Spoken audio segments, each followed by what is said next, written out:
Saludos amigos, les habla Mariliana Torres de Big Health. Hoy vamos a hablar sobre la migraña. ¿Cuántos de ustedes pasan por ese martirio, verdad? De sufrir un dolor de cabeza tan diferente y en ocasiones incapacitante. Pues para hablar un poco más sobre el tema y cómo podemos cuidar nuestro cerebro cuando nos da una migraña, se encuentra con nosotros la doctora Maritere García, neuróloga. ¿Cómo está, doctora? Hola, buenas tardes. Un placer estar contigo en esta tarde. ¿Cómo se podría entender este sufrimiento, verdad? Cuando le da a uno ese tipo de dolor de cabeza y pues lo mantiene a uno sin poder ir a trabajar o tiene que tomar otras medidas para tratar de ser funcional. Bueno, sí, migraña es una condición de alta prevalencia, ¿verdad? En nuestra práctica.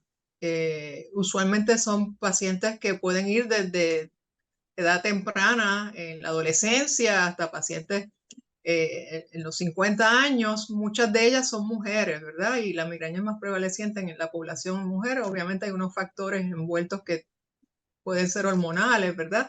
Y hay una tendencia familiar. Muchos de los pacientes pues tienen este historial de que su mamá sufrió de migraña o una hermana. Y es una condición donde el dolor de cabeza está asociado a una serie de síntomas, unos síntomas que son bastante característicos. Usualmente puede estar precedido por unos síntomas como por ejemplo cambios en la visión, en la percepción de unos destellos, unas luces, ¿verdad? Unas líneas zigzag, una distorsión en la visión. La luz empeora el dolor de cabeza, el ruido, ciertos aromas, ¿verdad? Están asociados entre los síntomas asociados al cuadro de la migraña per se, que usualmente es un cuadro donde hay un dolor que es incapacitante, como tú lo mencionas, y por lo general comienza en un área del cerebro, ¿verdad? En un área de la cabeza. Llamamos un dolor hemicraniano, que puede ser pulsátil, y este dolor va increciendo hasta que el paciente, pues, literalmente, pues, tiene que acostarse, se incapacita, tiene que ir a una cama, y asociado a esto, pues, tiene otros síntomas como náuseas, vómitos. Así que sí es bastante prevalente y es una condición que, gracias a Dios, pues hoy día hay unas alternativas de tratamiento para manejar ese dolor agudo, ¿verdad? Esa migraña aguda. Y hay otros tratamientos también que ayudan a manejar el, el paciente cuando desarrolla una migraña crónica. Así que para cuál es el tipo de migraña, pues nosotros tenemos unas alternativas de manejo para el paciente. Y vamos a hablar sobre el tratamiento específicamente para nosotros poder cuidarnos y cuidar nuestro cerebro, como habíamos establecido al principio de la entrevista. ¿Qué usted recomienda? ¿Cuál es el tratamiento más efectivo para cuidarnos? Que esa migraña no nos impacte tanto. Bueno, pues es bien importante saber identificar qué son los detonantes de la migraña. Hay pacientes que tienen ciertos detonantes. Por ejemplo, uno quizá de los más comunes es que el paciente pues esté muchas horas sin comer, ¿verdad? Se le pase su hora de almuerzo, su hora de cena, y ese es uno de los detonantes más comunes, así que uno debe hacer sus comidas, ¿verdad? A la hora que corresponda. Y otro de los detonantes más comunes es también la tensión, el estrés. Hay que buscar maneras de cómo manejar esa tensión, ese estrés. Y otro de los detonantes, no dormir las horas suficientes. Así que por lo menos esos tres factores podemos manejarlos, hablarlos con el paciente y buscar alternativas para evitar, ¿verdad? Esos cambios que eventualmente desarrolla el paciente o desembocan el paciente en un cuadro de migraña. ¿Okay? ¿Cuál es el tratamiento más efectivo, aparte de la relajación que todo el mundo debería, ¿verdad? De tomar las cosas más con calma, pero a veces el tren de vida, Sí, sí. doctora, es bien, bien alto, sobre todo aquí en Puerto Rico. Y ahora notamos los cambios en el clima que también nos afectan. Y muchas personas desarrollan dolor de cabeza y migraña por las temperaturas y El el, calor, el claro. calor. Es algo bien incómodo. ¿Qué Sí. usted le sugiere a ese tipo de pacientes? Sí, bueno, eso que mencionas es bien importante porque en esta época, ¿verdad? Del año donde hace mucho calor, donde uno sí hace actividades al aire libre, está más propenso a deshidratarse, pues tenemos que mantenernos hidratados, ¿verdad?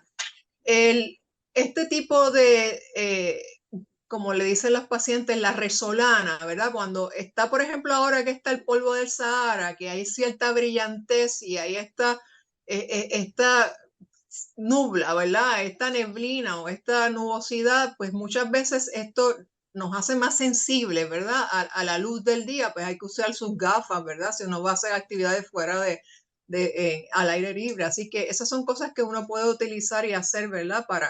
Para tratar de evitar que dé el ataque, ¿verdad? Como detonantes de la migraña.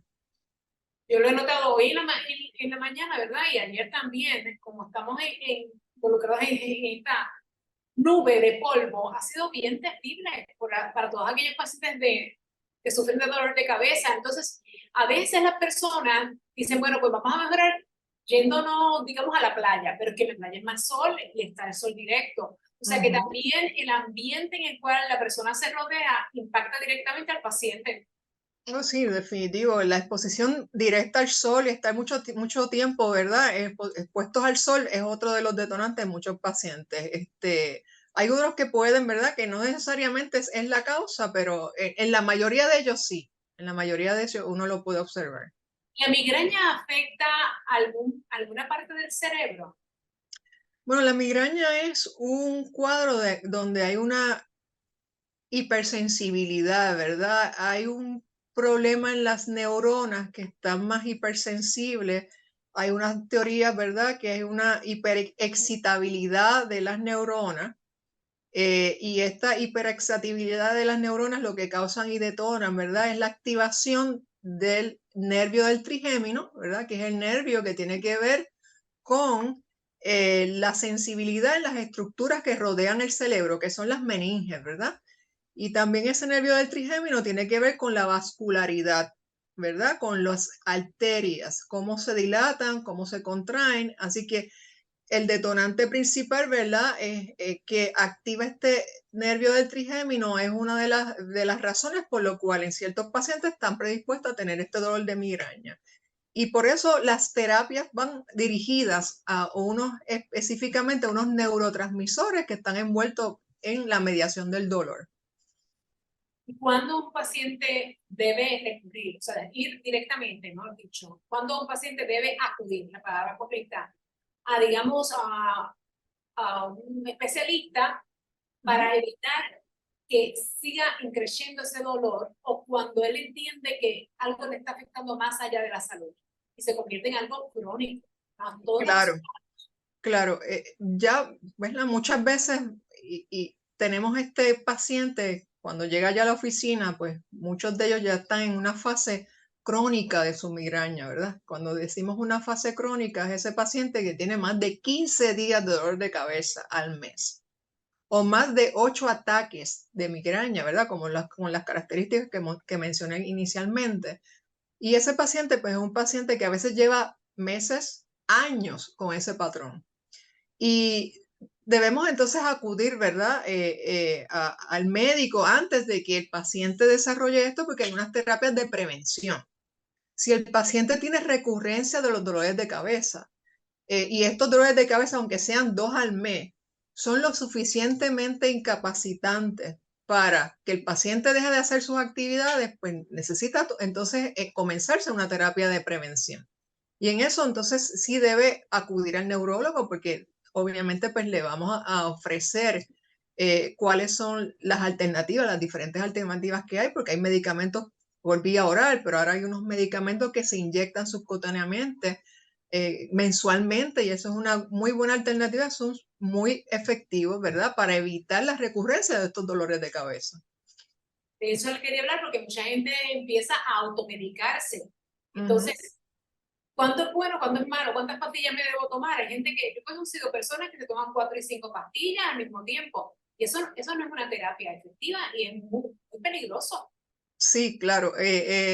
Los pacientes usualmente van al área de la farmacia y ven todo lo que dice analgésico, migraine, lo que sea, ¿verdad?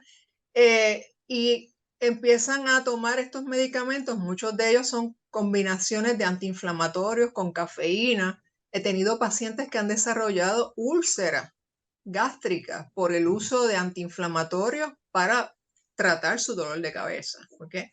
Así que el exceso de estos medicamentos obviamente crean un problema, ¿verdad?, de morbilidad y de complicaciones en los pacientes, en su salud. Así que por esa razón, pues debe visitar al especialista para buscar una mejor alternativa que estar, ¿verdad?, utilizando medicamentos crónicamente sin ninguna supervisión médica. Yo creo que todo el mundo conoce bien su cuerpo cuando le dan ese primer aviso de ese dolor de cabeza, es que rápidamente se debe medicar o ir directamente al doctor y tener siempre los medicamentos al día. Es bien importante. Bueno, muchas gracias, doctora, por haber estado con nosotros. Pues un placer y buenas tardes. Buenas tardes a todos.